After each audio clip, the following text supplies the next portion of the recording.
এখন বাজে রাত্রের 12:30। তো এত রাত্রে আজকে শেয়ারের জন্য কি রান্না করলাম তাই খুব ছোট্ট করে আপনাদের মাঝে শেয়ার করলাম। ভিডিওটা যদি ভালো লাগে অবশ্যই লাইক, কমেন্ট, সাবস্ক্রাইবার করে আমার সাথেই থাকবেন।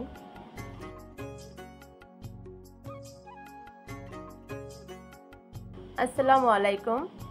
আপনারা সবাই কেমন আছেন? আশা করি আপনারা সবাই ভালো আছেন। প্রতিদিনের মতো আরও একটা ভিডিও নিয়ে আপনাদের মাঝে চলে আসলাম। তো সম্পূর্ণ ভিডিওটা না টেনে আপনারা দেখতে থাকেন। তো এখন বাজে রাত্রের 12:30। তো আজকে আমি কি রান্না করলাম তাই আমি আপনাদের মাঝে শেয়ার করলাম। তো এখন দেখতে পাচ্ছেন আমি আজকে রান্না করতেছি সাগরের খলসা মাছ। হয়তো অনেকে এই মাছটা চিনে, আবার অনেকেই চিনেও না, কারণ এর আগে আমি ভেজে নিছি। তো এই মাছটা আজকে আমি পেঁয়াজ দিয়ে, মটর দিয়ে তারপর আমি ভুনা করব। তার সাথে আরও কি রান্না করতেছি তাই আমি আপনাদের মাঝে শেয়ার করতেছি।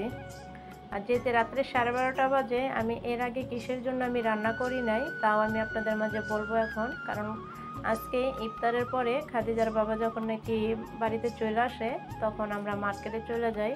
তো মার্কেট এতটাই ভিড় ছিল, মানে গেছি মাগরিবের নামাজ পড়ে, কিন্তু আস্তে আস্তে রাত্রে 10:30 বেজে গেছে।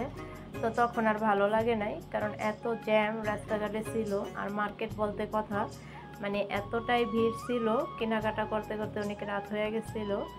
পুরোপুরি মার্কেট করা হয় নাই, যতটুকু পারছি খাদিজার জন্য কাপড় চোপড় কিনে তারপর নিয়ে এসেছি। তো দেখা যাক পরবর্তীতে আবার সময় করে হয়তো যাওয়া হইব। তো যার কারণে যখন নাকি রাত্রে 10:30 বাজে ঘরে এসেছি মার্কেট থেকে, তো নামাজ কালাম পরে আর ভালো লাগতেছিল না রান্না করার জন্য। আর যেতে খাদিজাও ছোট, তো খাদিজাকে ঘুম পাড়ে তারপরে আমি এত রাত্রে ঘুমের থেকে আবার শোয়ার থেকে উঠে তারপরে রান্না করতেছি, কারণ রান্না না করলে ভোর রাত্রে আবার খাওয়া হইব না, এই কারণে। তো কোনো মানে এখানে কোনো আগে থাকতে কোনো জানা ছিল না যে আজকে রাত্রে খাদিজার বাবা মার্কেটে নিয়ে যাব। তো হঠাৎ করে বাড়িতে চলে আসে ইফতারের টাইমে আয়শা, তারপর বলে ইফতারের পর মার্কেটে যাওয়া লাগবো। তো যাই হোক, কিছু করার নাই, যেতে মেয়ে ছোট আর মেয়ে অনেকদিন ধরে বায়না করতেছিল মার্কেটে যাওয়ার জন্য। তো সব কাজকর্ম ফেলে তারপরে গেছি মার্কেটে। যাই হোক, আলহামদুলিল্লাহ মার্কেট করে সহিহ সালামতে বাড়িতে আসতে পারছি, এটাই আল্লাহর কাছে লাখ লাখ শুকরিয়া।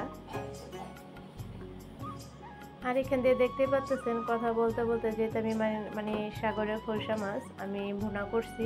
তো অনেকে হয়তো এই মাছটা চিনে, আবার অনেকে চিনো না, অনেকের কাছে ভালো লাগে, অনেকের কাছে ভালো লাগে না। কিন্তু আসলে আমি সবসময় সাগরের মাছটা খেতেই বরাবর মানে আমার খুব ভালো লাগে।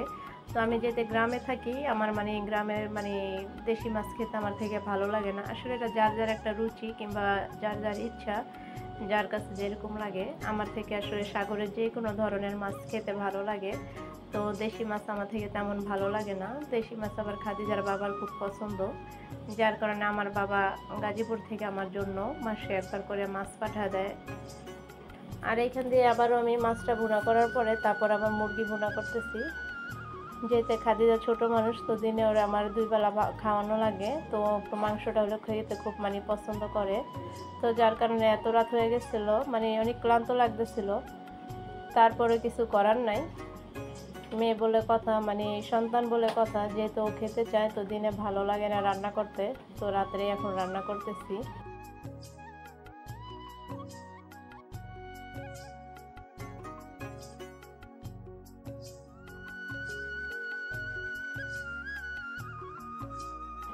আর যখন রান্না করতেছিলাম এত ক্লান্ত লাগতেছিল, কারণ যেহেতু নাকি জার্নি করে গেছি সারাদিন রোজা রেখে, মার্কেটে যাওয়াটা মানে একদম অনেক পরিশ্রম হয়ে যায়। আর তারপরে এসে আবার নামাজ পড়া লাগবে, তারাবি নামাজ, যেহেতু অনেক নামাজ থাকে।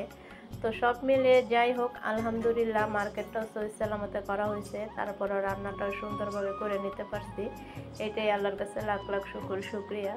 তো এখানে দেখতে পাচ্ছেন আমি মুরগিটাও 2-3টা আলু দিয়ে তারপরে রান্না করছি। তো এখান দিয়ে আমি আবার মুরগি রান্না করতে গিয়ে এখানে আমি আবার মটর দিয়ে দিচ্ছিলাম সাথে করে, কারণ মটরটা হলে মুরগি তরকারিটা খেতে একটু ভালো লাগে। আর আমি মাছ ভুনাটাও করছিলাম মটর দিয়ে।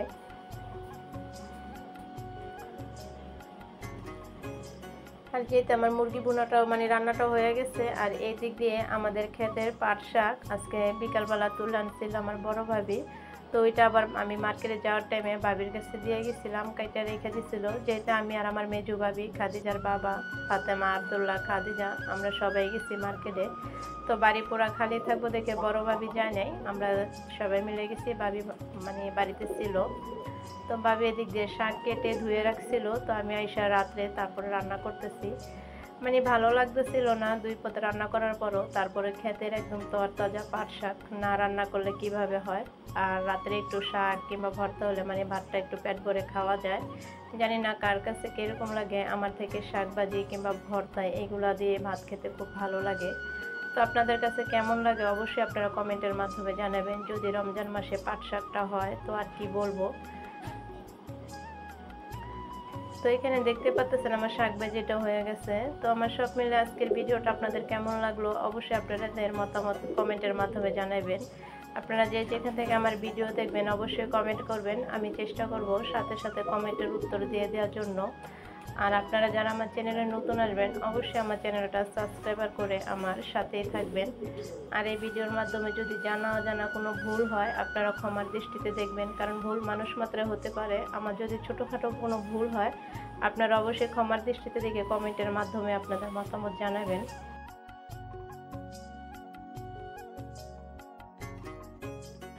তো দেখতে পাচ্ছেন শাক যেতে ক্ষেতের একদম তরতাজা অনেক শাক ছিল, তো এখানে একদম অল্প একটু শাক হয়ে গেছে। তো এরকম শাকে মানে ক্ষেতের তরতাজা শাক খেতে আপনাদের কাছে কেমন লাগে আমি আবারও বলতেছি, আপনারা কমেন্টের মাধ্যমে জানাবেন। তো আপনারা সবাই ভালো থাকবেন, সুস্থ থাকবেন। আল্লাহ হাফেজ।